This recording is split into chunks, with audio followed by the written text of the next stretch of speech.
حضرت بلال کے بارے میں بڑے واقعات ملتے ہیں. ایک واقعہ بڑا منفرد لکھا ہے کتابوں میں.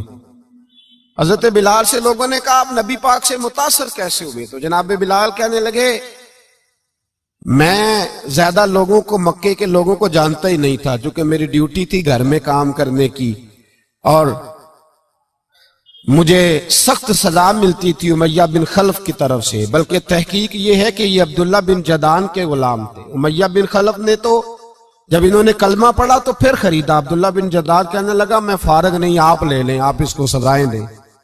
تو کہتے میں ان کے گھر میں ہوتا تھا تو میں تو زیادہ لوگوں کو جانتا ہی نہیں تھا، کبھی مجھے موقع ہی نہیں ملا تھا باہر نکلنے کا. ہماری غلاموں کی کوئی زندگی نہیں ہوتی تھی. آج تو ہر آدمی کہتا ہے نا میں کچھ چودھری سے لے کے کھاتا ہوں. یہ جو تیرے اندر حوصلہ ہے نا، یہ میرے رسول نے تجھے عطا فرمایا ہے، یہ میرے نبی نے تجھے دیا ہے، ورنہ تو غلام بکا کرتے. یہ حوصلہ تجھے رسالت مآب نے دیا. حضرت بلال کہتے ہیں میں ایک دن مجھے بخار چڑھ گیا بڑا تیز، میں لوگوں کو جانتا نہیں تھا. فرماتے مجھے تیز بخار چڑھ گیا تو ٹھنڈ بڑی سخت تھی. میرے مالک نے مجھے کئی کلو جو دیے پیسنے کو چکی پہ. کہتے میں بیمار تھا تو میں نے کچھ دوائی لی جو اس وقت موجود ہوتی تھی، تو میں نے ایک لحاف لیا، دودھ پیا تو مجھے نیند آ گئی. جب میں سویا تو میرا مالک آ گیا. اس نے آ کر کے مجھے سوئے ہوئے دیکھا تو کھینچ کر کمبل اتارا، رضائی اتاری، لحاف اتارا. کہنے لگا اب تیری سزا یہ ہے کہ تو کھلے میدان میں بیٹھے گا، وہاں چکی پیسے گا، اور دوسری سزا یہ ہے کہ تجھے قمیض پہننے کی بھی اجازت نہیں. حضرت بلال کہتے ہیں تیز بخار، ٹھنڈ کا عالم، اور جب میں چکی پیس رہا تھا تو رو رہا تھا، اور میں پوچھ رہا تھا خدایا ہمارے نصیب، اللہ ہمارے مقدر ہے جرم ضعیفی کی سزا مرگ مفاجات. سیدنا بلال حبشی رضی اللہ تعالیٰ عنہ فرماتے ہیں میرے دروازے کے قریب سے رسول پاک گزرے اور مجھے ہائے ہائے کرتے دیکھا تو دستک دی. میں نے کہا کون ہے؟ دروازہ کھلے آ جاؤ. محبوب اندر آئے تو پوچھنے لگے کیوں رو رہے ہو؟ میں نے کہا جاؤ اپنا کام کرو، یہاں دکھ سارے پوچھتے ہیں مداوا کوئی نہیں کرتا، یہاں تقریریں سارے کرتے ہیں، حقوق غریباں پر بات سارے کرتے ہیں، مداوا کوئی نہیں کرتا، جاؤ اپنا کام کرو. کہتے میں نے سخت جملے کہے معاذ اللہ. حضور چلے گئے اور جب حضور جا رہے تھے تو میں کہہ رہا تھا بس جا رہے ہو نا، میں نے پہلے ہی کہا تھا جاؤ. کہتے ہیں قربان جاؤں. تھوڑی دیر گزری تو اللہ کے رسول کے ہاتھ میں گرم دودھ کا پیالہ تھا، کھجوریں تھی. حضور تشریف لائے اور کریم رسول نے مجھے کھجوریں دی، دودھ پلایا اور کہا چل جا کمبل میں بیٹھ جا. تو میں نے کہا چکی کون پیسے گا؟ وہ تو بڑا مارے گا. کہتے ہیں لوگو اس نبی کا میلاد اور معراج بھول نہ جانا، اس رسول پاک کی محبتوں میں کمی نہ آنے دینا، اس محبوب کا نعرہ ساری دنیا میں لگا دینا. فرماتے ہیں میرے حبیب کے میں قربان جاؤں. مصطفیٰ کریم نے فرمایا تو بیٹھ رضائی میں اور آج تیرے حصے کی چکی میں پیسوں گا. کہتے ہیں ساری رات حضور چکی پیستے رہے، ساری رات. سویرے میں اٹھا اور میرے حبیب پاک نے مجھے وہ سارا کچھ دیا اور خود چلے گئے. اگلی رات پھر آئی تو حضور پھر آ گئے، مجھے پھر رضائی میں لٹایا، دودھ پلایا اور ساری رات چکی پیسی. کہتے ہیں بس تیسرے دن حضور چکی پیس کے جانے لگے تو میں نے قدم تھام لیے. میں نے کہا بیبا دنیا ساری جھوٹ بولتی ہے، زمانہ سارا غلط کہتا ہے، جو غلاموں کے حصے کا کام کرے وہ اللہ کا سچا رسول ہوا کرتا ہے. اچھی بات دوسروں تک پہنچانا صدقہ جاریہ ہے. ویڈیو زیادہ سے زیادہ شیئر کیجئے.